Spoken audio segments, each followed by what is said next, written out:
12, el versículo 20. Había ciertos griegos entre los que habían subido a adorar en la fiesta.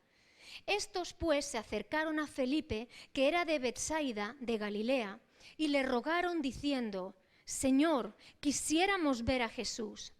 Felipe fue y se lo dijo a Andrés. Entonces Andrés y Felipe se lo dijeron a Jesús.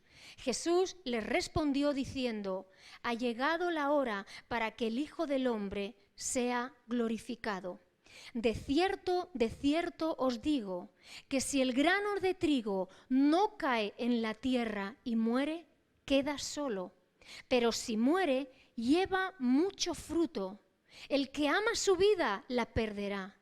Y el que aborrece su vida en este mundo, para vida eterna, la guardará. Si alguno me sirve, sígame, y donde yo estuviere, allí también estará mi servidor. Si alguno me sirviere, mi Padre le honrará. Cuando la última frase dice mi Padre le honrará, mi Padre le recompensará. Todo aquel que sirviere a Dios, que dejare atrás una vida, que perdiendo su vida la gane para Cristo y lleve una vida para Cristo y le sirva a Él, dice que el Padre le honrará, y esa recompensa de salvación y de vida eterna. Pero lo que yo quiero hablar en esta tarde es, y el título de la predicación es, morir para llevar fruto. Porque si algo quiero que te quedes en tu memoria es con este versículo. De cierto os digo, que si el grano de trigo no cae a tierra y muere, queda solo. Pero si muere, lleva mucho fruto. Amén. Cuando tú tomas una semilla en tus manos, esa semilla tiene un gran potencial. Pero si esa semilla tú la guardas en un cajón o la dejas en una reserva, esa semilla está sola y no sirve para nada, porque el llamado que tiene esa semilla es caer en tierra, morir, germinar y crecer una planta o un árbol grande y dar mucho fruto. Y quiero hablar en esta tarde acerca de una iglesia y acerca de cristianos que si no mueren no podrán llevar mucho fruto. Gema, ¿nos quieres llevar a todos a la sepultura? Hay una muerte de mi yo, de mi carne, de mi seguridad, de mis beneficios, de mis placeres. Hay una vida vieja que tiene que morir y hay una vida nueva que, amando a Dios, busca servirle, honrarle y busca llevar una vida de fruto y de bendición para uno mismo, porque el primero que es bendecido es uno mismo, pero al mismo tiempo lleva mucho fruto en bendición para otros. Jesús estuvo 3 años con sus discípulos, haciendo sanidades, liberando a los oprimidos, enseñando a los que tenía cerca, a los que venían de fuera, a todo aquel que invocó el nombre de Dios. Jesús, hijo de David, ten misericordia de mí. ¿Recordáis? Jesús, hijo de David, ten misericordia de mí. El leproso, Señor, si quieres, puedes limpiarme. Y todo aquel que venía invocando el nombre de Dios, sanidad, libertad y salvación venía a cada vida y a cada corazón. Dice la Escritura, y quiero hablarte de cómo Jesús tuvo que entregarse y tuvo que ser esa primera semilla que muere, que cae en tierra, que es sepultado por 3 días y al tercer día resucitó para la gloria de Dios, llevando el fruto para toda la humanidad. Y si Jesucristo, que es nuestro hermano mayor, tuvo que morir, tú y yo necesitamos en esta generación también morir en ese sentido simbólico. Jesús entró en la sinagoga en Nazaret, en el lugar, en la tierra donde se había criado, en Nazaret. Y en un día de reposo entró en la sinagoga y dice que se levantó para leer y le dieron el libro de Isaías. El profeta Isaías 700 años antes había escrito unas palabras que cuando Jesús lee en ese instante La escritura se estaba cumpliendo en él. Y la palabra de Dios, en Lucas 4:18, Jesús se pone en pie y dice: el Espíritu del Señor está sobre mí, por cuanto me ha ungido para dar buenas nuevas a los pobres. Me ha enviado a sanar a los quebrantados de corazón, a pregonar libertad a los cautivos y vista a los ciegos, a poner en libertad a los oprimidos, a predicar el año agradable del Señor. Y dice que enrollando ese libro lo dio a los ministros y toda la sinagoga fijando su mirada en él. Él dijo: he aquí, hoy se da cumplimiento a esta escritura. Y todos se admiraban de la palabra de gracia que salía de la boca de Jesús. Pero dicen las escrituras que dijeron: ¿este no es el hijo de José? Y Jesús, que conocía el corazón de su pueblo, les dijo: vosotros diréis, médico, cúrate a ti mismo. Lo estáis siguiendo ahí atrás, ¿verdad? Médico, cúrate a ti mismo. De tantas cosas que hemos oído que han sucedido en Capernaum, haz también aquí en la tierra. Pero de cierto os digo, ninguno es profeta en su propia tierra. Y comienza a decir: porque muchas viudas había en Israel. Pero cuando Elías mandó que no lloviese por 3 años y 6 meses y no cayó nada, ni una gota, y los cielos fueron cerrados, Dios mandó a Elías a Sarepta de Sidón y no envió a ninguna viuda de Israel. Sidón era una ciudad limítrofe con la nación de Israel, pero era extranjera. Y cómo Dios se manifestó a una mujer que ni siquiera era del pueblo de Israel. Pero por cuanto el pueblo de Israel era rebelde y obstinado de corazón, Dios se manifestó a los de fuera, porque los de dentro no querían oír las verdades eternas. Y Cristo estaba diciendo: el Espíritu de Dios está sobre mí y yo vengo para sanar, liberar, cubrir a esta generación y a las venideras. Bendición para toda la humanidad. Y fíjate, Dios solamente se reveló a una mujer en Sidón. Y también habló de todos los leprosos que había en Israel. Solamente en los tiempos de Eliseo, Dios sanó a Naamán el sirio. Naamán era un miembro del ejército y ese hombre tenía lepra, pero ni siquiera era del pueblo de Israel. Y sin embargo, Dios manifestó sanidad en aquel hombre, que obedeciendo a regañadientes, porque recuerda que el profeta le dijo: sumérgete en el río 7 veces, y a él le costaba, sin embargo terminó obedeciendo a Dios y vio la mano poderosa de Dios. Pero Jesús tuvo que combatir durante todo su ministerio, y él ya sabía de antemano, iglesia, que él iba a poner su vida en rescate por toda la humanidad, aunque los suyos no le iban a reconocer. Y uno diría: ¿por qué voy a sacrificar mi vida? ¿Por esta gente? ¿Por alguien que ni siquiera me aprecia ni me quiere? Yo no voy a morir. Cualquiera salvaguardaría su vida viendo el comportamiento de los demás, pero Jesús por 3 años vio la incredulidad de su propio pueblo. Y sin embargo, aún así, se mostró en amor, misericordia y salvación. Es más, ven conmigo a Juan 11:47. Hay un momento en la trayectoria de Jesús que su ministerio da una explosión fortísima, y es cuando resucitó a Lázaro.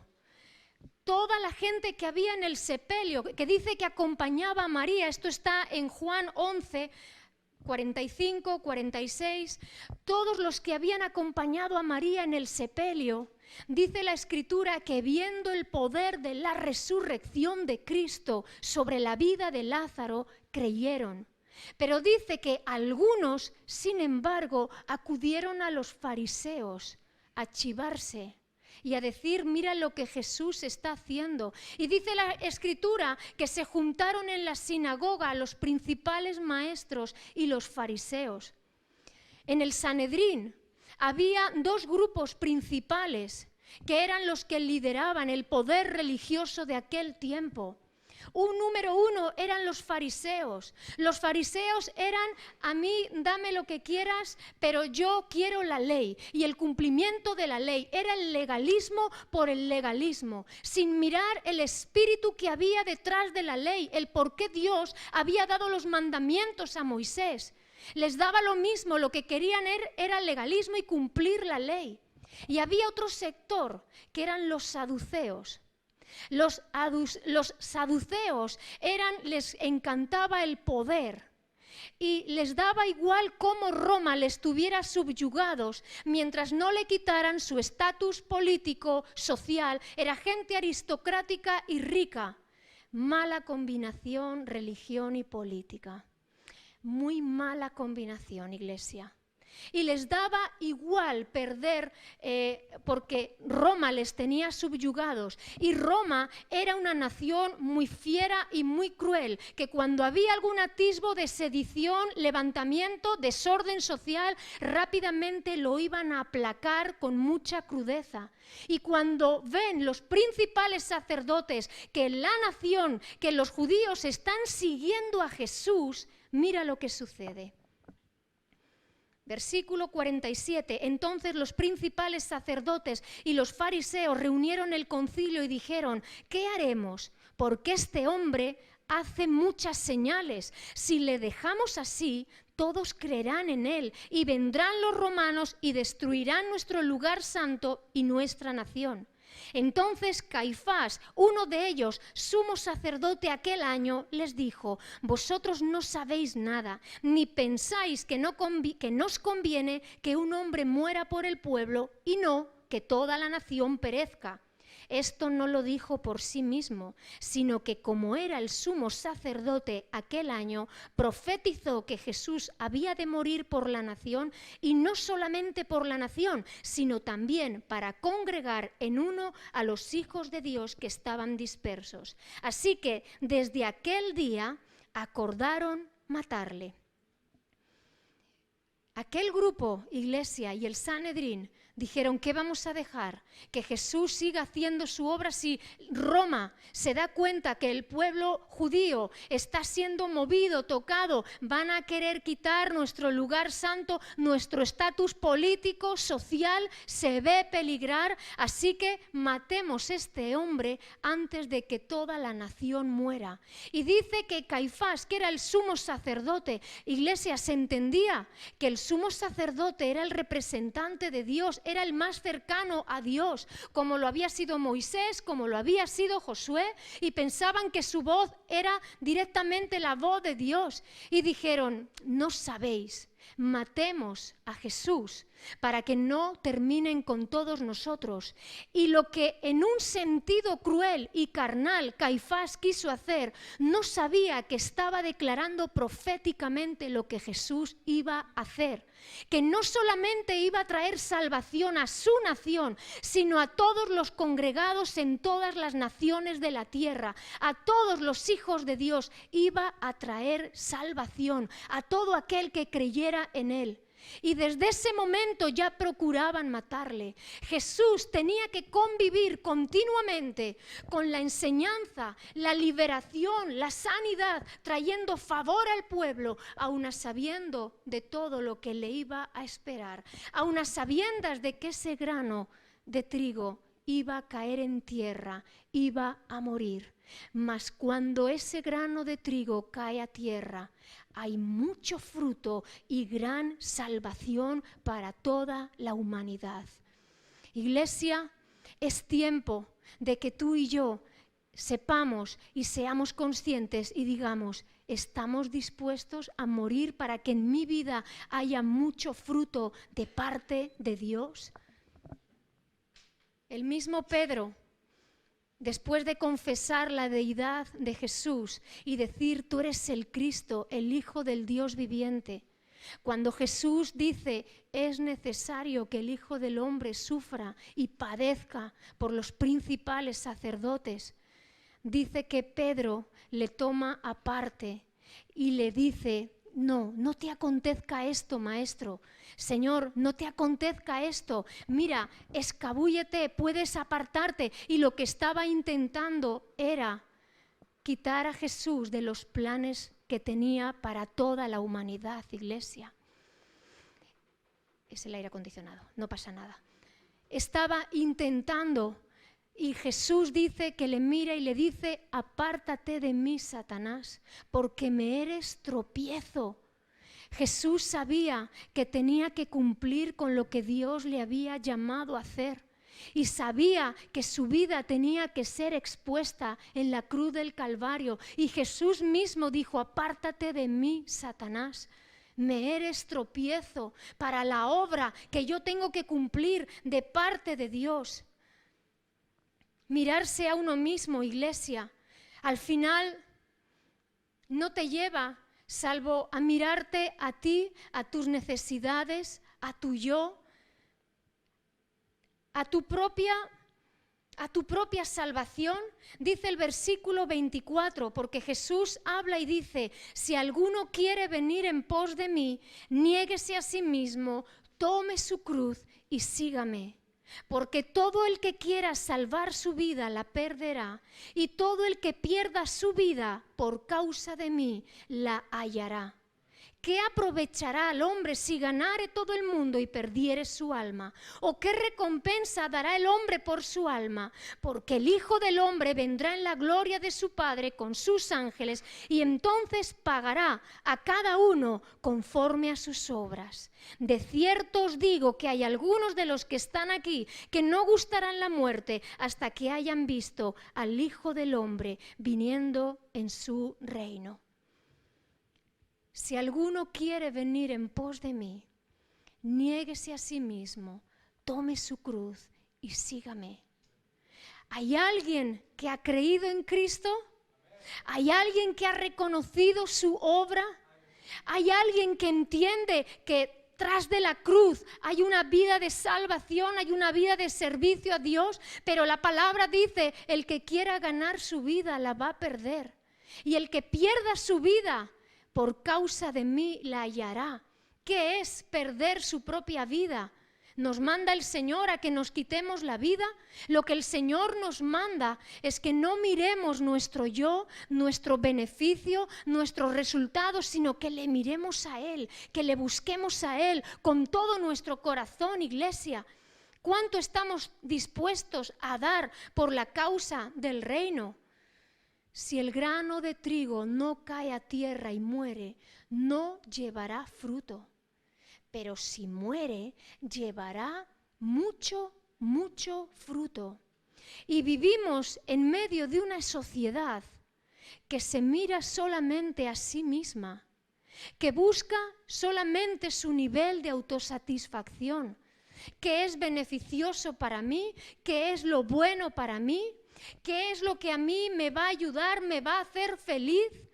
Y no miramos una vida de compromiso delante de Dios y con nuestros semejantes.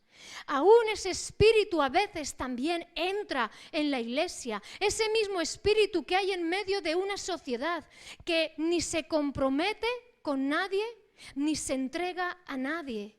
Hoy en día es mucho más sencillo unirte a una persona porque dicen, ¿para qué firmar papeles si luego todo hay que deshacerlo?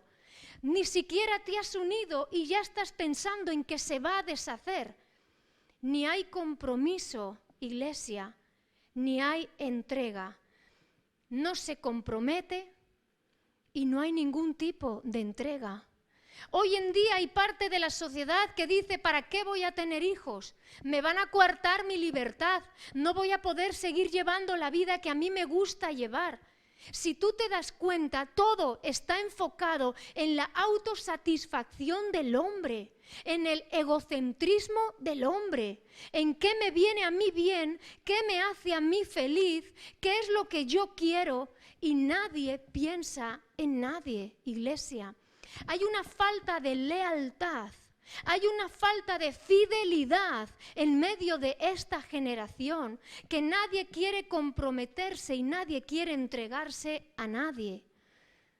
Y necesitamos como iglesia leer y releer estas palabras, porque si Jesús hubiese mirado ese mismo parámetro, y si Jesús hubiera visto en nosotros las veces que le íbamos a ser infiel, las veces que íbamos a dejar de lado la fe, las veces que íbamos a desmayar, que si no es porque un hermano llama el pesado de turno, la pesada de turno, pero llama y te pega un meneo y te zarandea en fe y te dice, ¿qué estás haciendo con tu vida? ¿Qué estás haciendo que no te entregas, que no te comprometes más con Cristo y con Él? Tú quieres ganar tu vida, pero ganando tu vida en tu yo y en tu complacencia, lo que estás haciendo es perdiendo tu vida. Yo recuerdo muchos años atrás, mi madre cuando llegaba el lunes, ella tenía las reuniones de hogar donde trataba con muchas mujeres y las hablaba del Señor y las enseñaba. Yo la recuerdo teléfono en mano. ¿Cómo estás, fulanita? ¿Qué te pasó el domingo? ¿Cómo te encuentras? ¿Cómo está tu vida? Y yo a veces cuando colgaba yo decía, mamá, yo creo que eres un poco pesada, mamá. Yo creo que a lo mejor... Pero si no es porque alguien te llama de parte de Dios y te pega un meneo y te sacude y te dice qué estás haciendo con tu vida, en qué la estás malgastando, en qué estás invirtiendo tu vida, si no es por esa llamada insistente, se hubieran perdido más de uno y más de una. Todo por el egoísmo y el espíritu independiente que habita en esta sociedad. Nadie se mete con nadie, nadie dice nada a nadie, cada cual que viva como quiera. Y nadie es capaz de tomar a una persona y decirle, vas a morir espiritualmente. Estás seco, vacío, agotado y lo peor de todo es que no acudes a la fuente. Y la fuente se llama Cristo. Y es necesario una iglesia que entienda el amor a Dios, el seguir a Cristo, el malgastar mi vida no en las cosas de este mundo, ni en los placeres de este mundo, sino gastar mi vida en el reino de Dios. Cristo apostó por sus discípulos porque detrás de sus discípulos estaba la iglesia. La iglesia.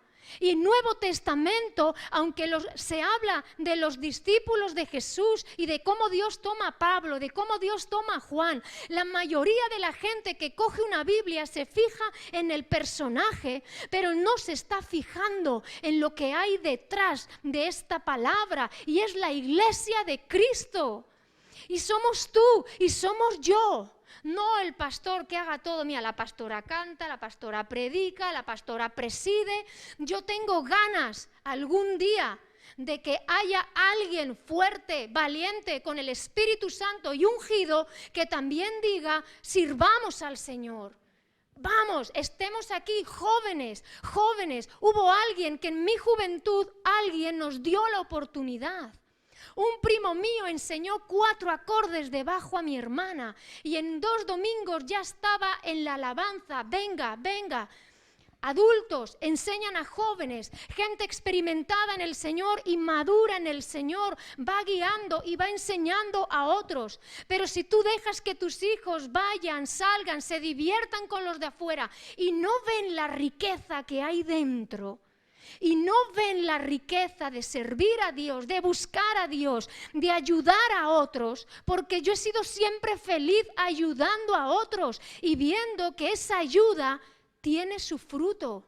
Pero si yo no muero a mis expectativas humanas, al yo de Gema, de ser abogada, de emprender, si yo no muero a mis deseos, no puede venir fruto de parte de Dios. Luego Dios me ha dado mucho más de lo que yo le había pedido, pero era necesario ese corazón obediente y ese corazón sumiso. Cuidado con esta palabra, porque sumiso pone los pelos de escarpias, no le gusta a nadie. Pues querida iglesia, la palabra de Dios habla de servir y ser siervos. Y un siervo está subyugado a lo que Dios manda y Dios manda. Iglesia, necesitamos ser gente y un pueblo de Dios que sea capaz de morir y dejar que esa semilla caiga a tierra y muera y germine para que dé mucho y gran fruto. El que ama su vida la perderá, mas el que aborrece su vida la habrá ganado. ¿Qué es aborrecer su vida? Que Dios aquí no está diciendo que no quieras vivir. Aborrecer tu vida no significa que seas negligente con tu cuerpo, que no te cuides, que no lleves una vida de alimentación saludable. Aborrecer tu vida es cuando en tu interior tú no buscas más ni tus planes ni tus propósitos, porque has encontrado que los planes y los propósitos de Dios son mucho mayores que los tuyos. Y que llegan y alcanzan mucho más que tus propios planes. Pero hoy en día nadie se quiere sacrificar por nadie. Porque por estos que un domingo vienen, otro no vienen. Un día les das todo y de repente nadie es agradecido. ¿Te has sentido así alguna vez? ¿Te has sentido que has dado mucho y no has recibido nada a cambio? Que de repente has puesto tu confianza en alguna persona, has dicho, esta persona. Si Jesús hubiera hecho lo mismo, si nos hubiera mirado desde esa perspectiva, jamás hubiera cumplido su obra de salvación. Pero Cristo no estaba mirando solamente a los que tenía enfrente. No le quisieron, no creyeron en Él, buscaban matarle en todo momento. Pero Jesús se escabullía porque Jesús nadie le mató, Él entregó su vida y la entregó cuando fue el tiempo, no cuando los hombres quisieron. Tenía que cumplirse toda palabra profética, pero ningún hombre ni el mismo diablo le quitó la vida, Cristo la puso. Y en su momento Dios le levantó de entre los muertos y le dio autoridad, y todo nombre que se nombra, el nombre de Cristo es poderoso, y Él reina sobre principados, potestades, sobre toda autoridad demoníaca, sobre el pecado, sobre la muerte. Así que nadie venga diciendo que el diablo es el que reina. Reina en el mundo y reina fuera, pero en la iglesia de Cristo y en un cristiano reina Cristo y su poder y el Espíritu Santo de Dios morando. No hay hechicería, no puede haber nada que pueda intimar tu vida o que pueda echar abajo los planes que Dios tiene sobre ti. Lo que Cristo ha determinado lo hará. Su nombre es sobre todo nombre, iglesia, y tú y yo tenemos que creerlo, pero queremos la parte buena y de fe que Dios nos da, pero nos cuesta cuando leemos esta parte de las Escrituras. Si el grano de trigo no cae a tierra y muere, queda solo. ¿Y qué haces tú solo? Hay un gran potencial en ti. Hay cosas grandes que tú todavía no has visto porque no te dejas usar por Dios, porque no estás dispuesto a entregar tu vida y tu corazón. Porque hay parcelas donde le hemos dicho a Dios, si no te importa, aquí no entras. A mí me bendices, yo creo en ti, creo en el sacrificio de la cruz, pero en estas parcelas, si no te importa, no entras. No se lo dices con palabras, pero se lo decimos con actitudes y con acciones. Cuando tú no permites la corrección de Dios sobre tu vida, cuando tú no permites que el Espíritu Santo esté guiando a través de su palabra tu vida, le estás diciendo no, no y no. Y así es imposible que tu vida dé fruto, porque primeramente muero yo y mueren mis expectativas, porque reino de Dios y propósito de Dios son mucho mayores en mi vida. Amén. Necesitamos, iglesia, tener este corazón para Dios, para poder ver su gloria. Pero hoy en día nadie se sacrifica por nadie. Preferimos lo que sucede en esa otra iglesia. La paz sea contigo, hasta luego. La paz sea contigo, hasta luego. Y que no haya partido de fútbol, porque entonces ya salimos todos de estampida y ya dices, pues venga, adiós iglesia. No me ha dado tiempo ni a bajar 3 escalones y se me ha ido toda la congregación. No, lo digo en tono de broma y no hay problema, pero lo que quiero decirte es que detrás de la obra de Cristo está su iglesia. Y la iglesia es la expresión de Cristo aquí en la tierra. La expresión de Cristo es su iglesia. Nosotros mostramos reino de Dios. Hemos entrado a veces en una liturgia, en una religión, y te digo, combinación de religión y política es lo peor. Muchas iglesias se han institucionalizado y solamente son liturgias de otra manera que la católica, pero la esencia sigue siendo la misma. Manipulación, tú me das, yo te doy palmadita en la espalda, ven aquí que te oro y te marchas a tu casa. Y desde que comenzamos la iglesia, pocas veces yo he hecho, por ejemplo, llamadas al altar. Era algo que se hace muy comúnmente, pero yo llevaba toda mi vida en eventos y en un montón de sitios con llamadas al altar. La gente salía, venía, vuelta y vuelta, se caía redonda. ¡Uy, el Espíritu Santo de Dios lo que está haciendo! Pero tú veías que evento tras evento nada sucedía en la vida de esa persona. Y no es la emoción, sino la decisión lo que cambia una vida y un corazón.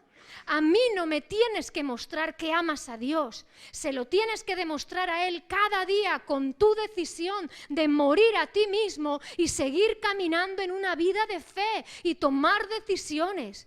Tranquilo, la iglesia está aquí para apoyarte en oración, pero hay otra cosa que sucede. La gente te cuenta las cosas cuando ya ha tomado decisiones. Entonces no vienes a consultar al pastor ni a pedirle consejo, vienes a informarle de lo que tú ya has hecho. Pero queremos que Dios selle esa decisión. No, continúa con la decisión que has tomado. A mí no me estás pidiendo consejo, me estás informando de lo que ya has hecho. Y una iglesia así no funciona. Hermanos, no funciona. Dios tiene que ser lo primero. Nadie es salvo a través de nadie. Ni yo tengo la medicina y la cura para tu problema. Quien la tiene es Cristo y su palabra. Y lo que hacemos es únicamente comunicar y ser voceros de Dios aquí en la tierra y ponernos al servicio de Dios. Pero cada vida, cada corazón, buscando de Dios y tomando decisiones de su vida y alejándose del pecado, es como Dios trae bendición a una vida, a una familia, a una iglesia, a unos niños. Este niño es como su padre. Esta niña es como su madre. Mírala. ¡Ay, qué camino lleva! No, párate con tus hijos. Busquemos a Dios, trae esa enseñanza de Dios para que los errores que tú cometiste en tu pasado no los veas repetidos en tus hijos. Solo la enseñanza de Dios. Pero para eso, iglesia, tienes que morir a ti mismo. Y vivimos en una generación que quiere divertirse, salir y entrar sin ocuparse de sus hijos, sin tener una buena relación conyugal. Pero si vivimos bajo el mismo techo, pero es que eso no es suficiente. Donde no hay una comunicación, donde no hay un vivir cristiano y un pararte, hay niños que a gritos están pidiendo que sus padres les escuchen. Hay niños que llamando la atención, lo único que están pidiendo a sus padres es que alguien se pare. Porque si trabajas 16 horas diarias el padre, 16 horas diarias la madre, ¿cómo vamos a educar a nuestros hijos?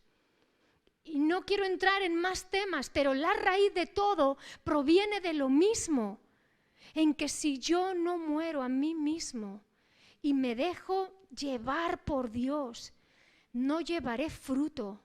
Y ese fruto siempre va a ser en bendición de los que te rodean y de ti mismo, iglesia. Necesitamos volver y regresar a esta palabra bendita. y reconocer al Señor en nuestros caminos. Morir para llevar fruto. Amén. Vamos.